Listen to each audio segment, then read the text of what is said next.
الفرج اللهم عجل لوليك الفرج اللهم عجل لوليك الفرج اللهم عجل لوليك الفرج اللهم عجل لوليك الفرج اللهم عجل لوليك الفرج اللهم عجل لوليك الفرج اللهم عجل لوليك الفرج اللهم عجل لوليك الفرج اللهم عجل لوليك الفرج اللهم عجل لوليك الفرج اللهم देख रहे हैं नजीर मौला हुसैन से اللهم عجل لوليك الفرج اللهم عجل لوليك الفرج اللهم عجل لوليك الفرج اللهم عجل لوليك الفرج اللهم عجل لوليك الفرج اللهم عجل لوليك الفرج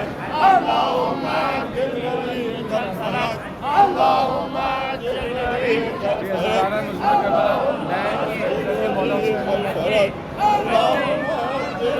आप ये देख रहे हैं हमारी ट्रांसमिशन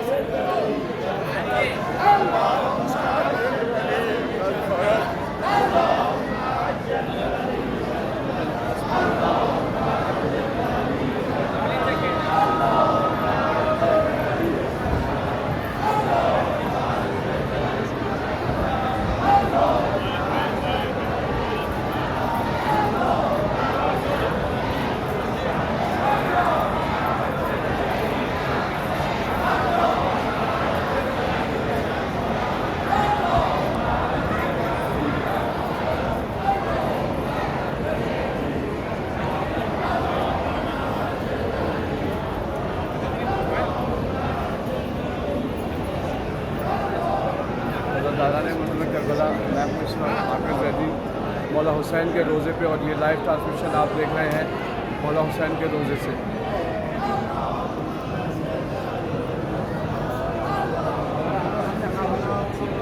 As